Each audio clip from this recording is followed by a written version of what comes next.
Assalamualaikum warahmatullahi wabarakatuh. Jumpa lagi bersama saya Trisno Rusli dalam programnya Podcast Cukup Pedas. Podcastnya Palpres Official yang bisa kalian dengarkan juga di Spotify dengan nama Cukup Pedas. Nah, seperti yang pemirsa lihat, hari ini kita sedang berada di The Land Cafe, Kabupaten Lahat. Dan di samping saya sekarang sudah ada Wakil Ketua DPRD Lahat, Ibu Sri Marhaini. Apa kabar Ibu? Sehat Ibu? Sehat. Alhamdulillah. Dan di sebelah Ibu Marhaini ada komunitas Panoramik of Lahat, Abang Mario Andrametik. Kabar Bang? Sehat? Alhamdulillah sehat. Masih tetap semangat? Tetap semangat. Mencari potensi alam di Kabupaten Lahat ini? Siap. Ya benar. Jadi meskipun sekarang masih pandemi COVID-19, kalau wisata alam ya tetap bisa dimanfaatkan seperti itu. Iya. Ya. Mungkin sebelum ke Ibu, mungkin saya ingin menanyakan dulu ke Abang Mario. Nah, seperti yang kita ketahui bahwa Kabupaten Lahat ini kan memiliki 1001 megalit mungkin. Nah, mungkin dari hasil temuan komunitas Panoramik of Lahat ini seperti apa nih Bang? Ya, ini kayaknya saya harus buka Boleh masker dulu ya. Ya. Ya, alhamdulillah Kabupaten Lahat sudah mendapat rekor muri tahun 2012. Waktu itu kita baru sampai sekitar 44 situs megalit. Dan tahun ini mungkin jumlahnya sudah mencapai 64 situs megalit. Penemuan baru. Tambahan. Jadi dari 44 menjadi 64. Nah, jadi kita udah dibuktikan rekor muri sebagai kabupaten pemilik situs megalit terbanyak se-Indonesia, mungkin juga sedunia. Nah, itu. Nah, itu 64 situs megalit itu memang hasil temuan dari komunitas ini sendiri atau menyebar ke masyarakat yang lain? Bukan semua kami temukan, tapi kami data. Oh gitu. Kami data, tapi memang ada beberapa memang kebetulan yang kami temukan yang akhir-akhir ini. Tapi sebelumnya kami juga mengunjungin satu persatu, kemudian kami data. Nah, dari itu kami pun, kelompok kami mendapat penghargaan dari MURI sebagai kolektor data megalit terbanyak.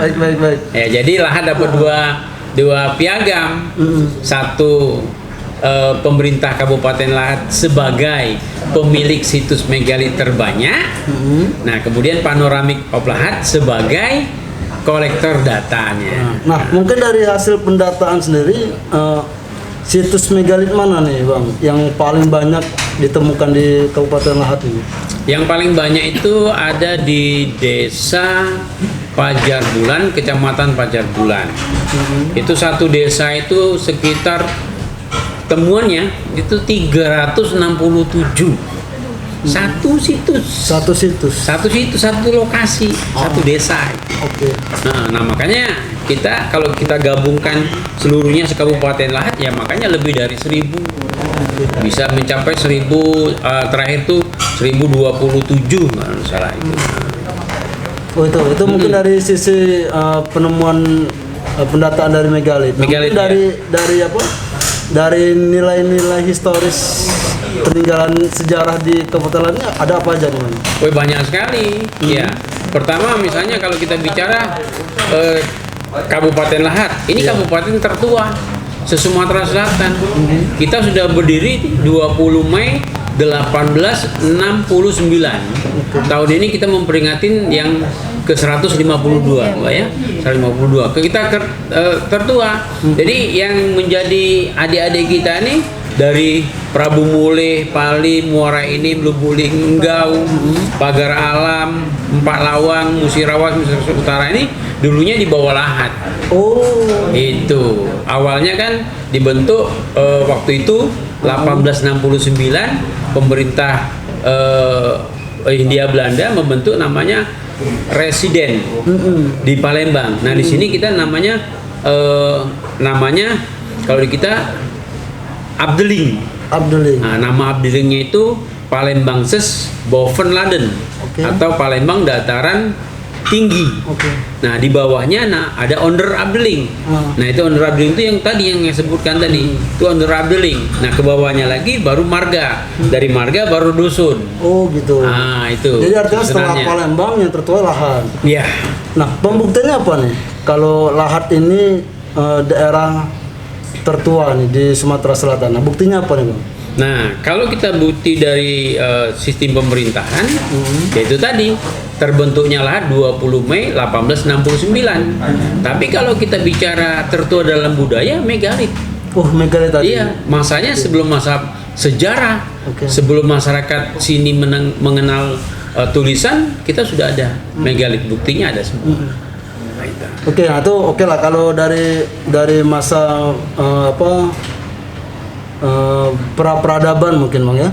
Itu memang ya mungkin semua orang mengakui kalau Kabupaten Lahat ini memiliki banyak situs megalit dan itu membuktikan bahwa Lahat merupakan kota yang tua. Nah, mungkin setelah itu, kemudian kan masih banyak peninggalan-peninggalan, mungkin peninggalan Belanda, mungkin kalau ada kerajaan Sriwijaya di sini atau seperti apa Iya. ada di sini. Baik, ada peninggalan yang lain. Ya, misalnya kita punya rumah adat. Oke. Rumah adat kita banyak sekali, ya, tersebar di beberapa kecamatan. Dan itu ukir-ukirannya itu yang sekarang diburu para kolektor. Ya, Diburu kolektor. iya, rumah adatnya. Oh. Makanya banyak sekali sekarang itu ada yang cuma mau ngambil pintunya doang. Karena apa? Oh. Kalau sekarang satu pintu itu terdiri dari beberapa keping kayu. Kalau lu nggak satu keping itu ya satu dari batang kayu. Oke. Nah, di mana nyarinya sekarang? Nah, itu jadi diburu oleh kolektor. Oke, nah sebelum lanjut ke Abang Maria, nah mungkin ke Ibu Sri Marhayani sebagai Wakil Ketua DPR. Nah, ini kan kita cukup miris juga nih, Bu. Betul. Ada rumah adat yang kemudian diburu oleh kolektor, kemudian diambil satu persatu. Nah, kalau ini tidak kita jaga, ya otomatis kita mungkin kehilangan juga nih, Bang ya. Nah, mungkin dari Dewan sendiri seperti apa menanggapi hal itu? Jadi pada prinsipnya kalau kita DPRD itu adalah untuk melindungi ini semua, mungkin Mario, kita adalah membuat perda. Oke. Jadi perda ini nanti akan melindungi. Iya. Apakah itu nanti bentuknya kita membuat museum, apa itu nanti kita untuk menjaga kelestarian daripada peninggalan-peninggalan dulu. Jadi nanti misalnya nih rumah adat. Ini kita nanti pemerintah daerah harus melindungi ini agar supaya tidak dijual ke tempat lain. Betul.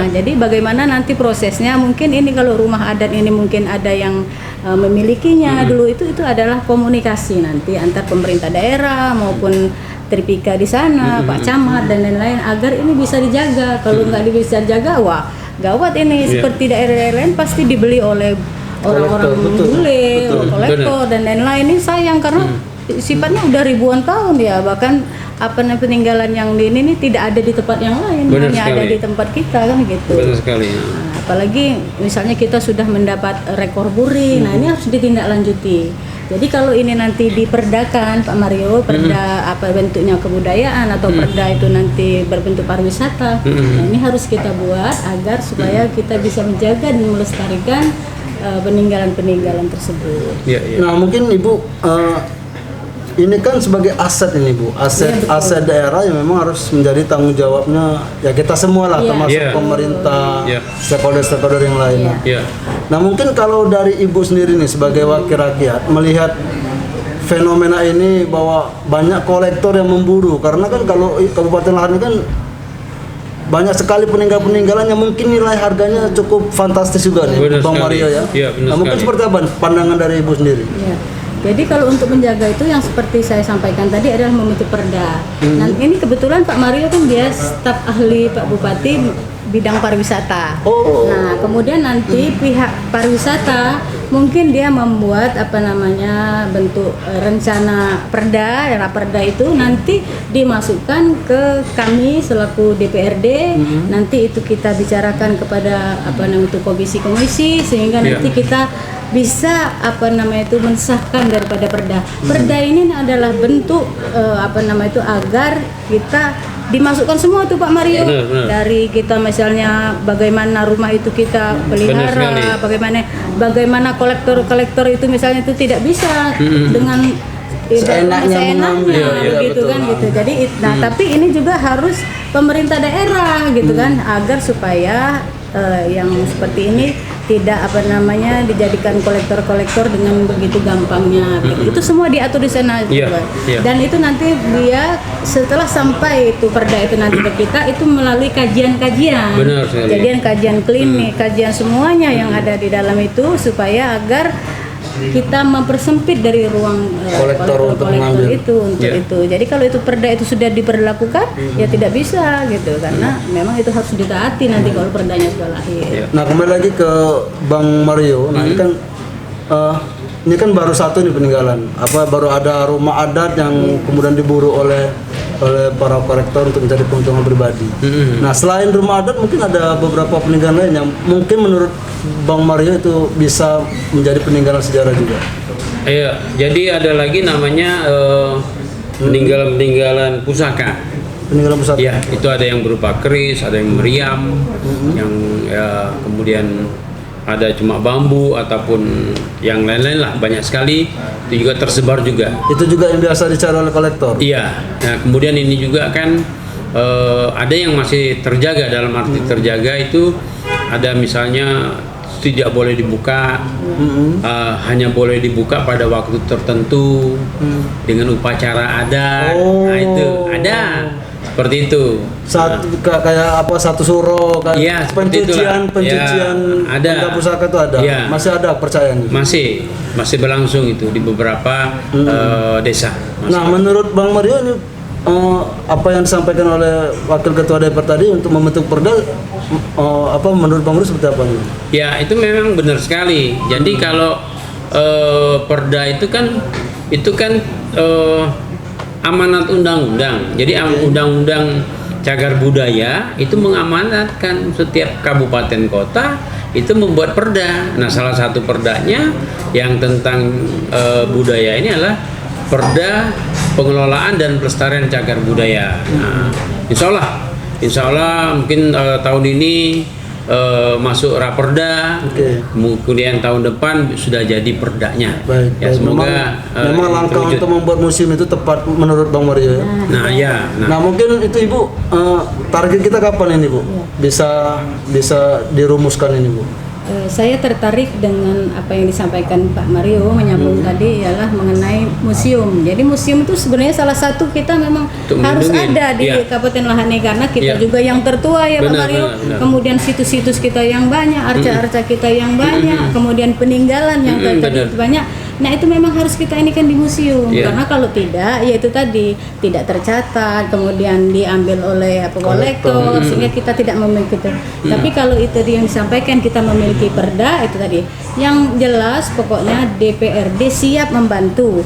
Nah, Amin, nanti amin. tinggal Pak Mario sebagai tim ahli staf bupati dari pariwisata, kemudian dinas pariwisata dia membentuk kajian klinis, kemudian nanti disampaikanlah raperda itu kepada kita sehingga nanti kita bisa menggodoknya, Iya, bisa secara rinci lagi, secara lengkap. Nah, itu baru nanti kita setujui di dalam DPRD itu. Berarti kita menunggu Bang Mario nih. Ya, betul. Semakin cepat Bang Mario Betul. membuat draft Raperda. raperda itu ya, makin cepat juga diproses seperti itu. Ya, harus secepatnya itu supaya kita kelestarian ini jangan sampai hilang gitu Ya. kan.